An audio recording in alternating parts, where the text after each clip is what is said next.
Bien, buenas tardes con todos y bienvenidos a su clase de microbiología del paralelo 5C2. Entonces, el día de hoy lo que vamos a hacer es a repasar las diferencias entre la célula procariota y la eucariota, y de ahí bajamos con lo que corresponde a los tamaños de las bacterias y cómo ellas suelen agruparse.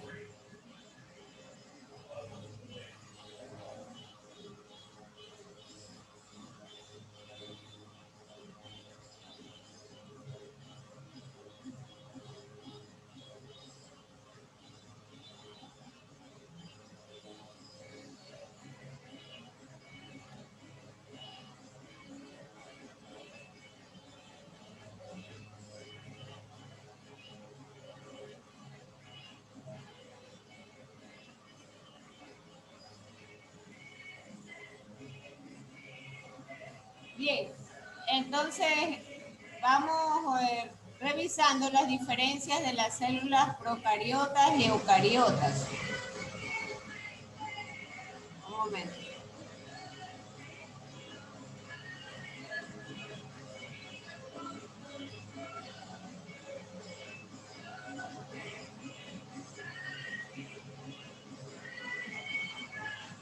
Un momento, un momento.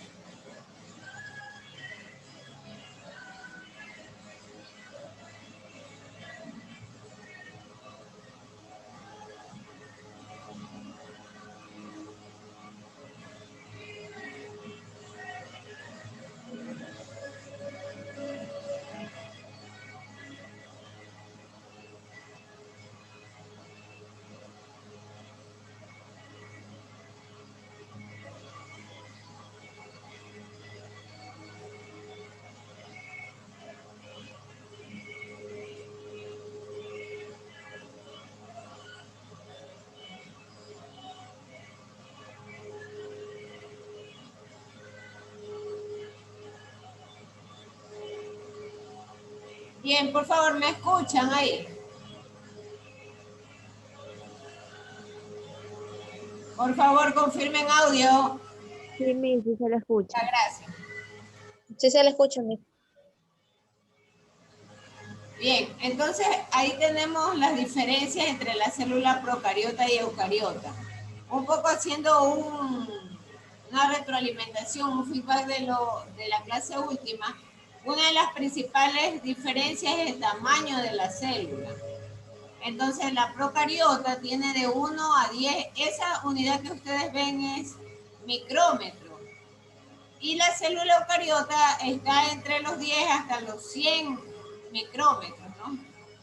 Y ahí hay una serie de diferencias como por ejemplo las membranas celulares, la presencia de los organelos en la célula eucariota y inclusive el tema del tamaño, ¿no? Entonces, ¿quiénes pertenecen o quiénes tienen células procariotas? Las bacterias y las arqueas.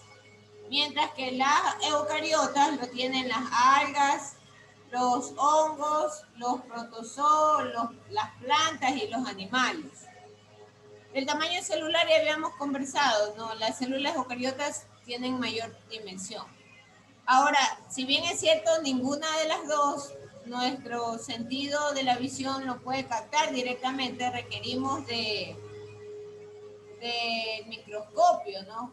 Para nosotros poder ver los dos tipos de células.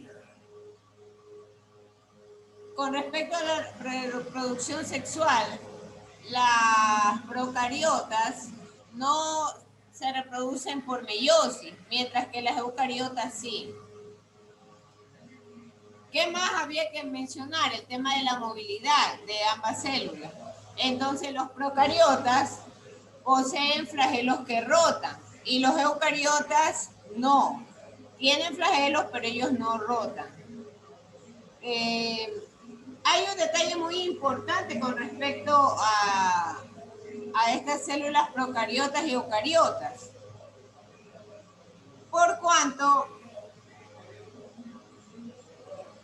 pronto ya vamos a ver que hay ciertas condiciones físicas, bueno, que en realidad son conceptos de aplicaciones de tipo ingeniería, ¿no?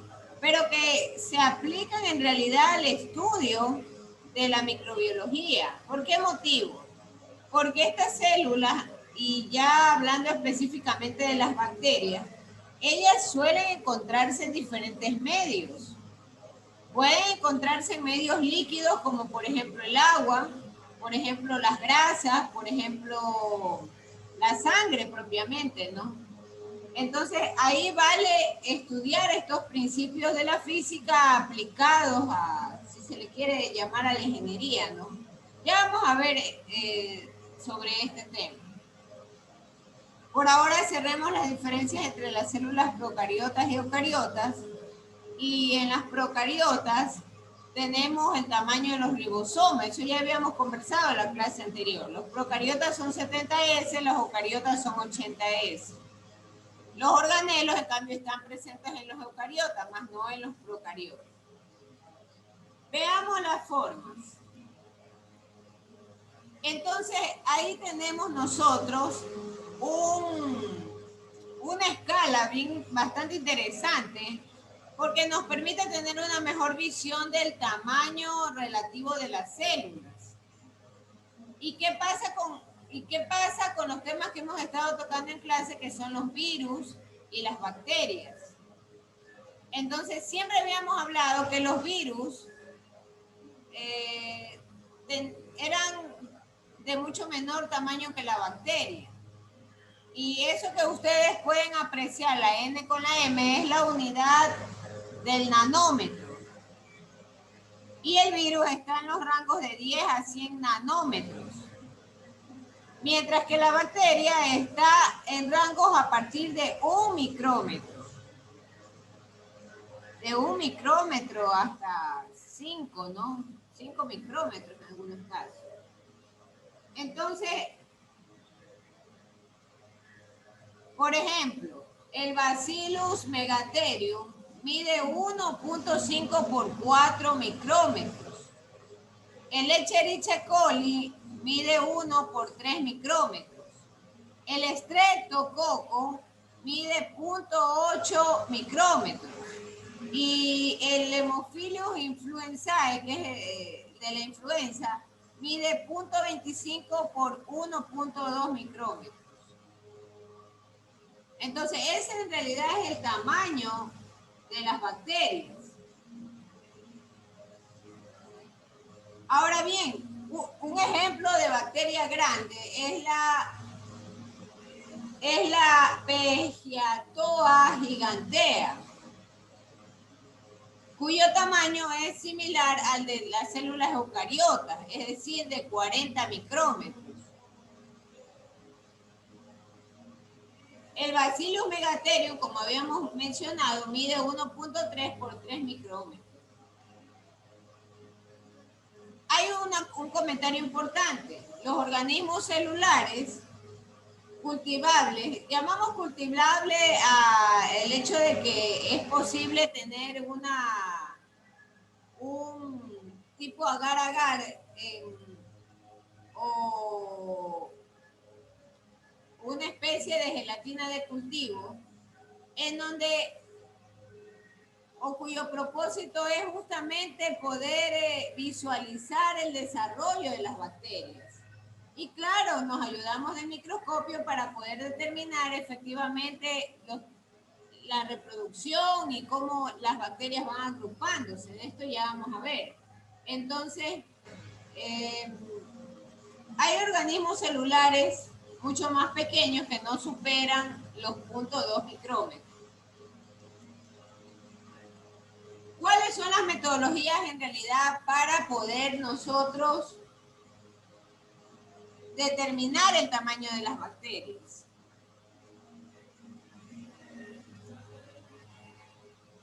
Y es justamente la recurrencia a los microscopios y las técnicas especiales, ¿no? Ahora bien, hablábamos de la forma de las bacterias. Y por ejemplo, noten ustedes que ahí tenemos unas cuantas formas, ¿no? Que es la forma de bacilos o de bastón, que en este caso es el literal A, donde ustedes aprecian ese vibrio. La forma redonda, que son los cocos, no está en esta lámina, está en la siguiente. Perdón, y está la helicoidal, que son los espirilos en las espiroquetas, que es el literal B y C. Entonces, estas bacterias, que son organismos procariotas, tienen flagelos y son móviles. Entonces, ellos generalmente se encuentran compuestas de péptido glucano.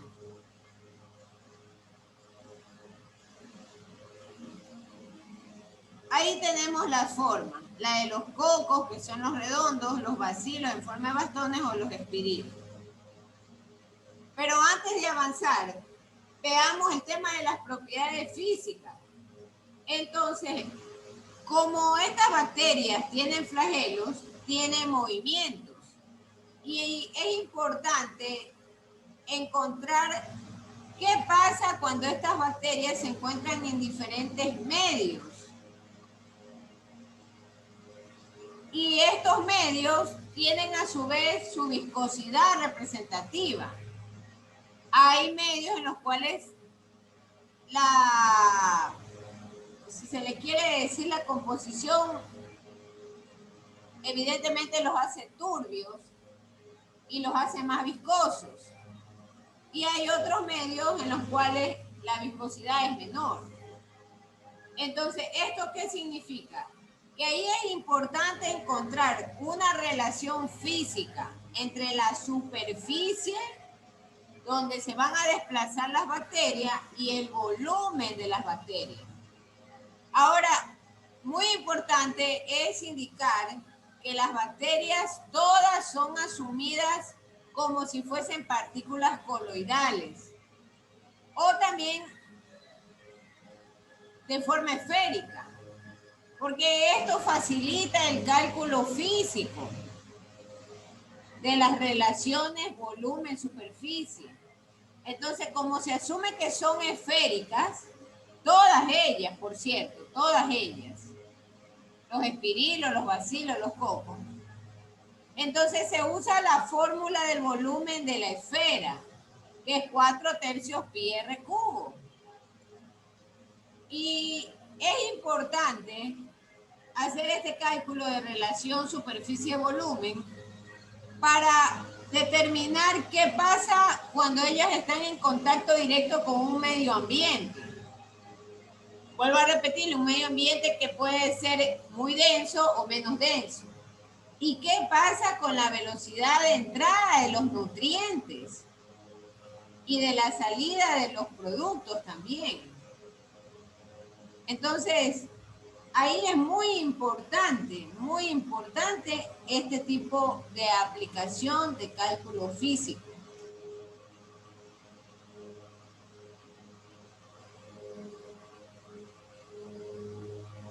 Hay una relación importante entre el tamaño y la forma de estas bacterias.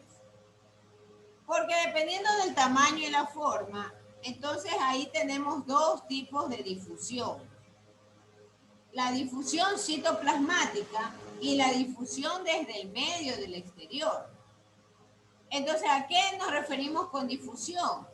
Nos referimos exclusivamente al tema de los nutrientes o de las proteínas. Entonces, hay un valor que se suele aplicar con respecto a las proteínas. Y las unidades que se aplican son las unidades de masa de la bacteria, de la unidad de la masa molecular de la bacteria. Y el DA es una unidad llamada Dalton. Entonces, hay proteínas o una proteína de 50 kDa que se difunde desde la periferia del citoplasma.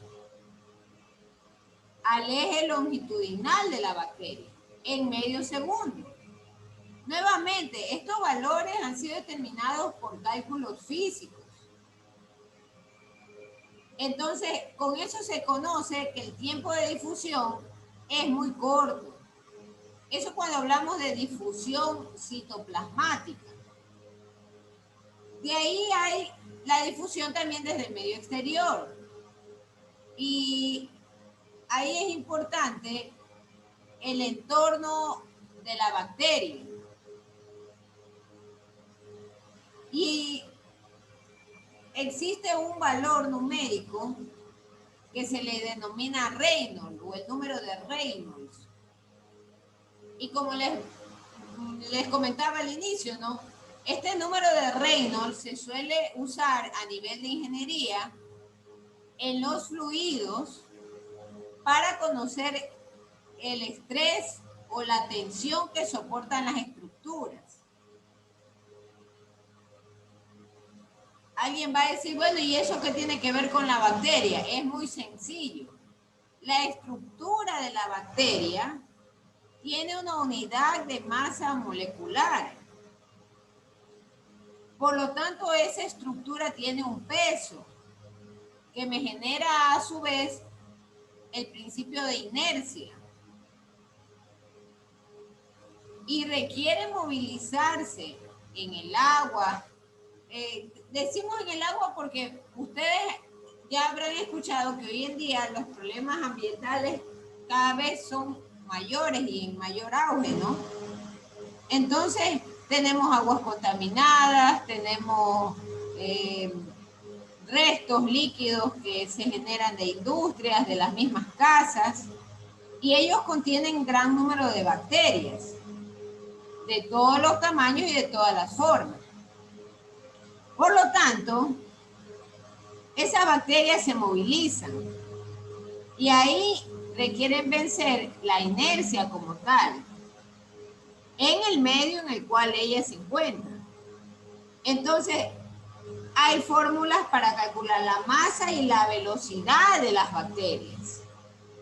Son las mismas fórmulas físicas, por cierto. Entonces,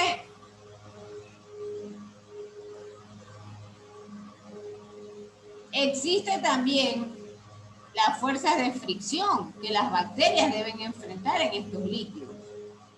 Por lo tanto, en una fase fluida, la forma de la bacteria se reproduce ampliamente.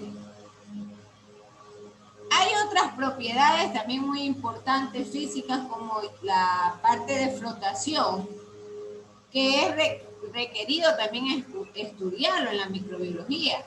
Y obviamente eso lo han hecho los estudiosos que se han dedicado íntegramente al tema de bacterias. Esto está muy ligado con temas de salud médicos, ¿no? Y entonces hay un grupo de estas bacterias que son alargadas, como ustedes lo pueden ver, y que tienen formas espirales, que están muy adaptadas a medios viscosos. Muy adaptadas a medios viscosos.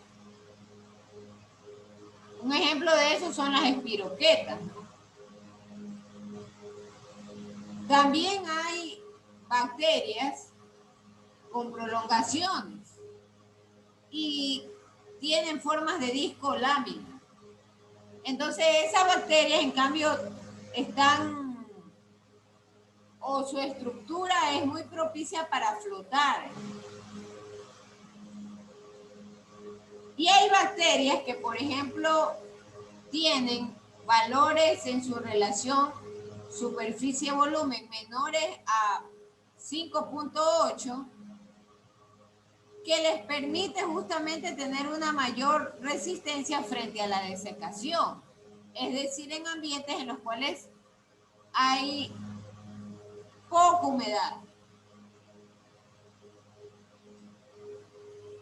Estas relaciones superficie-volumen suelen alcanzar inclusive valores alrededor de 10. Y cuando las bacterias tienen valores mayores, como por ejemplo el caso de las espirales y las bacterias con prolongaciones vivas, ellos tienen justamente la capacidad de resistir más que las otras bacterias.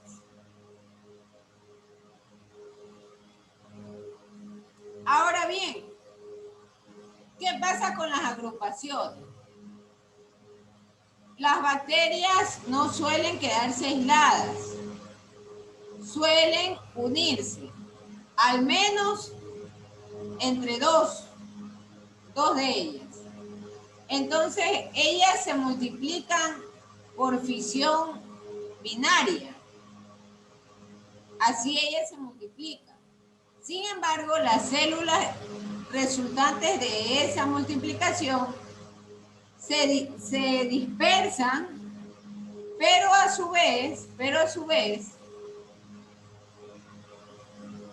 pueden algunas de ellas quedarse unidas entre sí, al menos durante cierto tiempo.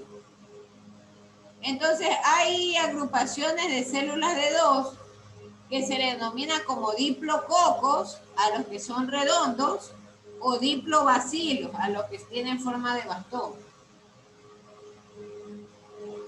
Ahora, si la tendencia de estas agrupaciones es justamente permanecer juntas por mayor tiempo, ahí se forman unas especies como de planos. De manera tal que son llamados estos planos como tabiques. Entonces, los estreptococos suelen presentarse como cadenas, ¿no? Como cadenas tipo rosario, que eso es lo que ustedes ven en la pantalla en el lado izquierdo, los estreptococos. Pero muy importante, si solo tengo yo dos cocos unidos, a ellos les llamo diplococos. Pero si encuentro ya una cadena tipo rosario, ya el nombre de esa bacteria se llama estreptococo. Ahora, si hay unidas 4 células en un plano, ya se llama tétradas, que esa es la figurita que tienen en la parte izquierda abajo, las tétradas. O si están empaquetadas tal cual fuesen cúbicas, se llaman sarcinas.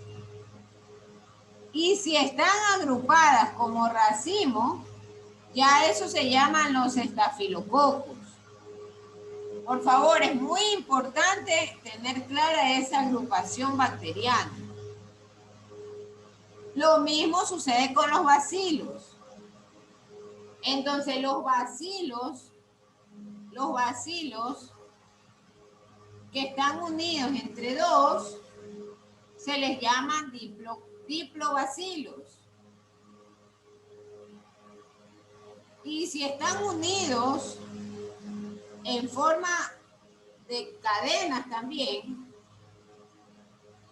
a ellos se les llama estreptobacilos.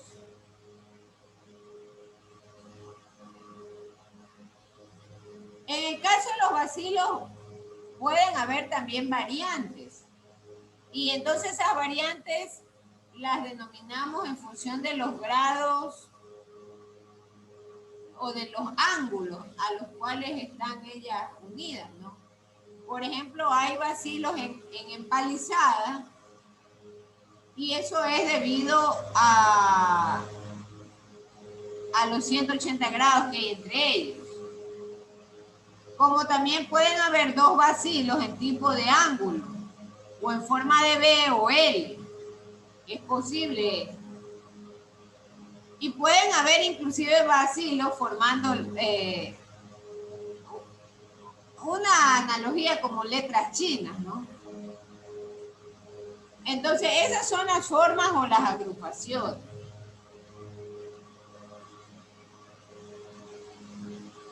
¿Qué más tenemos en pantalla? Los tipos de nutrición. Entonces las bacterias pueden ser autótrofas o heterótrofas. Y esto nos recuerda mucho a la pirámide alimentaria que vemos en ecología, en donde sabemos que la base de la pirámide está compuesta por los autótrofos. ¿Quiénes son los autótrofos? Los que producen su propio alimento.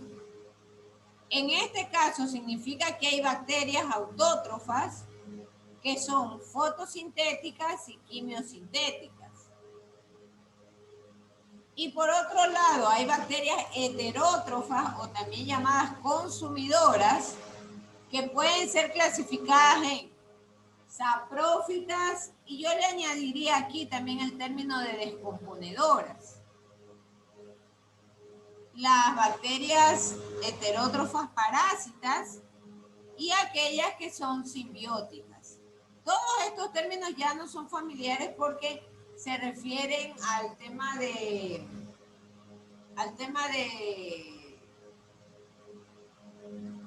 ecología y educación ambiental, ¿no? Muchos de ustedes ya los habrán visto. Y en el caso de las bacterias también se cumple.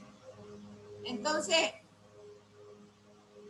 obviamente hay bacterias consumidoras parasitarias, como por ejemplo la bacteria del chancho, ¿no? La Giardia, por ejemplo. Entonces, ellos son parásitos que requieren del nutriente del hospedador o del huésped para poder sobrevivir. Así también hay bacterias de tipo simbiótico. ¿Qué quiere decir este término? Este término proviene de la relación entre especies. Dos especies pueden estar conviviendo y no se registra ni un beneficio ni tampoco un perjuicio entre ellas. Son simbióticas. De hecho, puede pensarse en esto a las bacterias que suelen estar en nuestros intestinos, ¿no? En nuestro tracto digestivo. Ellos no generan un daño y ellas tienen que habitar en nuestro tracto digestivo para ayudarnos a la digestión. Son simbióticas. Y existe otro grupo que son del carácter de saprófitos y descomponedores. Hasta ahí, señores, preguntas. Preguntas, señores. Algo que no haya quedado claro.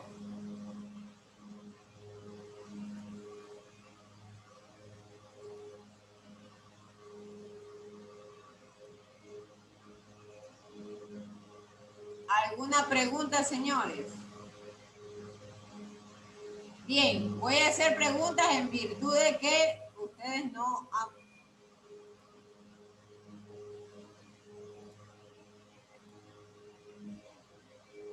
A ver, Laura Sánchez, por favor, díganos qué formas tienen las bacterias. Laura Sánchez.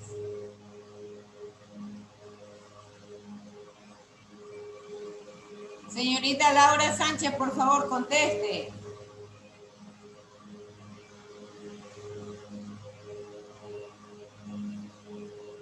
Señorita Laura Sánchez. Hola, Máster. ¿Cómo está? Buenas tardes. Disculpe que voy saliendo de mi trabajo. No le alcanzaba a escuchar hasta ahorita. ¿Me podría repetir la pregunta? ¿Cuáles son los tipos, las formas de las bacterias? Las bacterias pueden tener distintas formas. Podrían ser alargadas. ¿Cómo se llaman esa forma alargada? A ver, ayúdele Cindy Panta. ¿Puedo responder a esa pregunta, Miss? Está bien, ayúdele señorita Quispe. Bueno, las bacterias pueden tener de formas distintas, como alargadas, espirales y esféricas. Correcto. ¿Cómo Y se llaman las el esferas? microorganismo. No. ¿Cómo se llama? No, Yo. A ver, ayúdele Lilia Betania. Eh, las esféricas se las conoce como los cocos, Ojo, correcto. ya, y las alargadas como bacilos. Bacilo, correcto. Y Ajá, las otras, las que parecen espiral como corcho, se le llaman espirales o espiroquetas. ajá. Ya, gracias. Vamos con Denise Cárdenas. Denise Cárdenas, menciónenos por qué es importante calcular la relación superficie-volumen.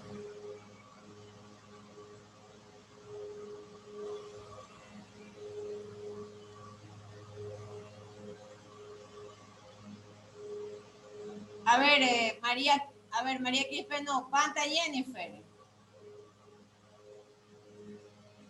Panta Jennifer.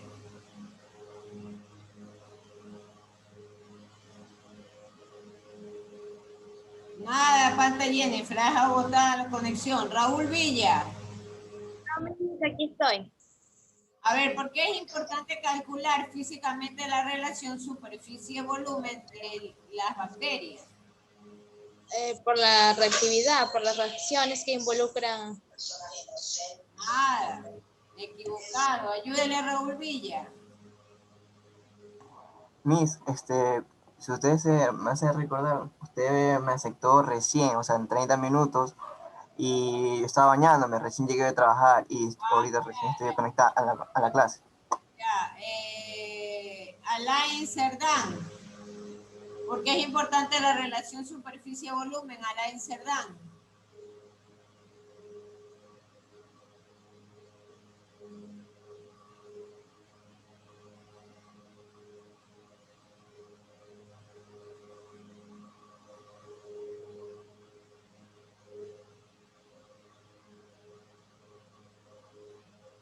Edgar Sotomayor, ¿por qué es importante calcular la relación superficie-volumen de las bacterias?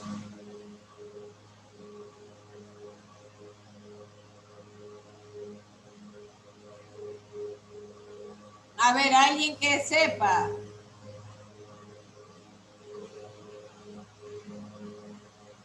Alguien que se acuerde. ¿Por qué es importante esta relación?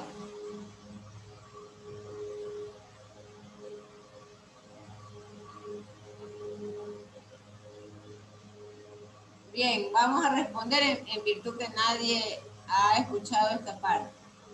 Porque las bacterias se trasladan en diferentes medios. Pueden ser medios acuosos que tengan diferentes viscosidades, inclusive también pueden trasladarse, ya lo estamos viendo, ¿no? Hasta atmosféricamente. Entonces, por eso es necesario hacer un cálculo físico asumiendo que la bacteria es una partícula coloidal. Y si es una partícula coloidal, entonces se asume que todas ellas para este cálculo son esféricas. Y de esta manera poder calcular la fuerza de fricción que las bacterias deben de vencer para poder trasladarse o movilizarse en los diferentes medios en los cuales ellas se encuentren. Eso también incluye en nuestro propio organismo. La sangre es un fluido viscoso y la bacteria debe de vencer su unidad de masa molecular para poder trasladarse. Otra pregunta. Las bacterias, cuando se agrupan en dos, ¿cómo se llaman? Cristian Zapata, responda. Cristian Zapata, responda.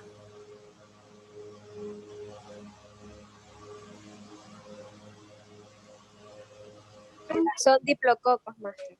Diplococos para los redondos. Y los otros, los que son en forma de bastón.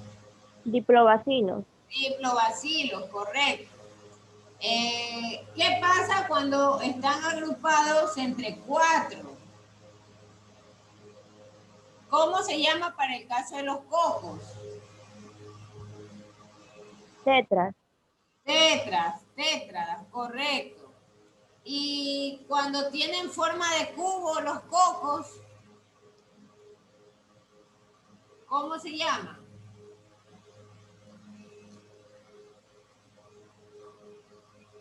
Cuando tienen forma de paquete cúbico.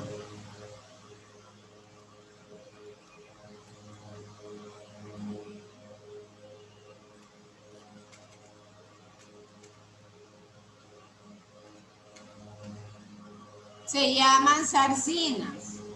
Y cuando los cocos tienen formas irregulares, se llaman racimos irregulares. Por favor, tomar apuntes de esto. Yo al señor Sotomayor le envié ya el link ayer. Por favor, señor Sotomayor, confirme si usted recibió el correo ayer. Sí, máster, buenas noches, sí me llegó. Ya, gracias. Por favor, sírvase a reproducirlo a sus compañeros para que ellos ya se pongan a estudiar con respecto a estos conceptos que hemos visto el día de hoy. Finalmente cerramos la clase con un par de ejemplos, ¿no? En el caso de las bacterias,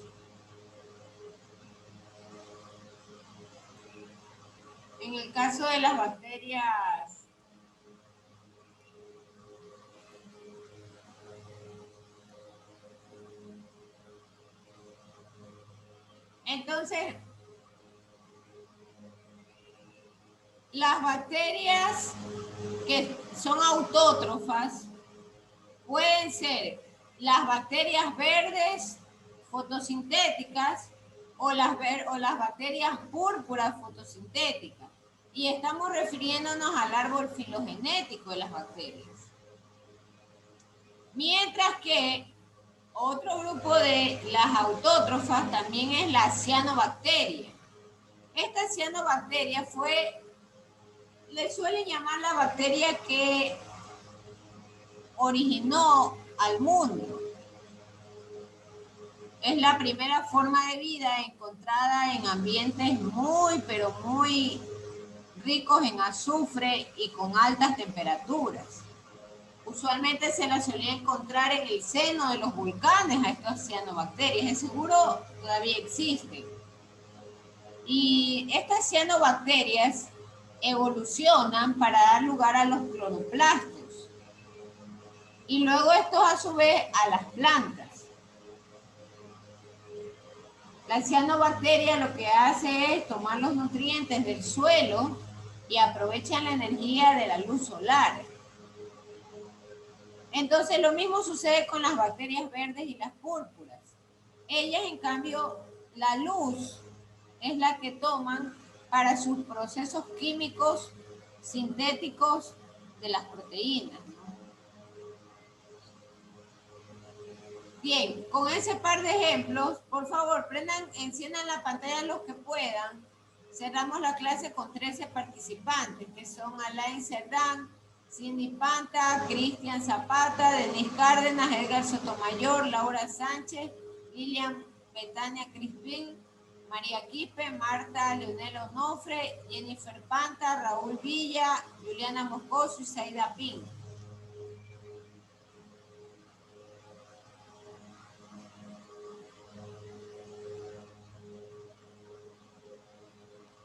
Bien, vamos a hacer la foto del curso. Por favor, los otros señores tengan la gentileza de, aunque sea al final, de prender la pantalla. Porque hay que tomar una foto del curso y no puede ser que yo tengo acá 13 participantes y solamente pueden encender la pantalla 5 personas, 6 personas. Máster, yo voy en el bus y está todo oscuro, por eso no la prendo, mis disculpas.